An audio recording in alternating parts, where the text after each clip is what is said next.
ఏది అయినా ట్రై చెయ్యి ఆచి చికెన్ మసాలా. ఆచి చికెన్ మసాలా.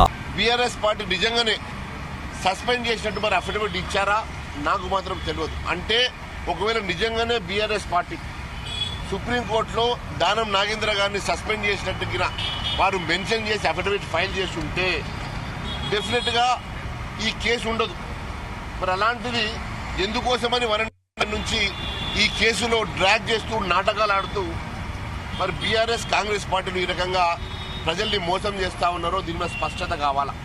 నేను ఈరోజు అడుగుతా ఉన్నాను, నిజంగానే బీఆర్ఎస్ పార్టీ సుప్రీంకోర్టులో దానం నాగేంద్ర గారిని సస్పెండ్ చేసినట్టుగా అఫిడవిట్ ఫైల్ చేశారా లేదా అని నన్ను అడ్వకేట్ అడిగారంటే మరి దాంట్లో అఫిడవిట్లో సస్పెండ్ చేసినట్టు ఉన్నది అని మరి వాళ్ళ కౌన్సిల్ చెప్తున్నారంటే మరి ఇంతకాలం బీఆర్ఎస్ పార్టీ దీన్ని ఎందుకు దాచింది, మరి ఇంతకాలం కాంగ్రెస్ పార్టీ కూడా దాన్ని బేస్ చేసుకొని ఎందుకోసం అని చెప్పేసి కేసుని మరి డ్రాగ్ చేస్తూ పెండింగ్ పెట్టిందో మరి ఆ రెండు పార్టీలు ఈరోజు స్పష్టత ఇవ్వాల్సిందిగా నేను అడుగుతా ఉన్నాను. మరి ఎందుకోసమని మా అందరి సమయాన్ని వృధా చేసుకుంటూ ప్రజల్ని కన్ఫ్యూజ్ చేస్తూ ఈరోజు ప్రజల్ని మోసం చేస్తున్నట్టుగా అవుపడతా ఉన్నది. కాంగ్రెస్ బీఆర్ఎస్ పార్టీలు ఆడుతున్నటువంటి నాటకం బట్టబయలు కావాలా. ఎందుకోసం అని చెప్పి ఈ రకంగా ఇంతకాలం డ్రాగ్ చేస్తూ ఉన్నారో ఇది స్పష్టత బయటకు రావాల్సిందిగా మరి అడుగుతా ఉన్నాం. మరి ఏది ఏమైనా ఇప్పటికే 1.5 year సుప్రీంకోర్టు అనేక సార్లు 3 నెలల లోపల ఇలాంటి డిస్క్వాలిఫికేషన్ కేసెస్ని కంప్లీట్ చేయాల్సిందిగా క్లోజ్ చేయాల్సిందిగా అనేక రూలింగ్స్ ఇచ్చింది. అయినప్పటికీ కూడా దాదాపుగా 1.5 year నుంచి మరి స్పీకర్గా డ్రాగ్ చేస్తూ వచ్చారు. వెంటనే దీని మీద స్పష్టత ఇవ్వాల్సిందిగా నిర్ణయం తీసుకోవాల్సిందిగా కోరుతా ఉన్నాం. Thank you.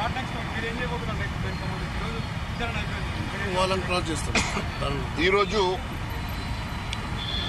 వాళ్ళ ప్రాసెస్ ప్రకారం ఈరోజు మా విట్నెస్ తీసుకున్నారు. మేము సుప్రీంకోర్టులో ఆల్రెడీ ఫైలింగ్ చేశాము. సుప్రీంకోర్టులో కేసు నడుస్తూ ఉన్నది. సుప్రీంకోర్టు మరి దీని మీద మరి 3 నెలల లోపల నిర్ణయం తీసుకోవాలని చెప్పారు. ఒకవేళ 3 నెలల లోపల సమయం రేపు 13వ తారీఖు రోజు కంప్లీట్ 12వ తారీఖు రోజు దీన్ని మరి సుప్రీంకోర్టు అంత లోపల పూర్తి చేయకుంటే ఇది కంటెంప్ట్ ఆఫ్ కోర్టు కిందకి వస్తుంది. ఆ వయలేషన్ ఒకవేళ నిజంగా కంటెంప్ట్ అయితే మేము డెఫినెట్గా కంటెంప్ట్ చేస్తాం. దాని లోపల మరి స్పీకర్ గారు నిర్ణయం తీసుకుంటారని భావిస్తాం.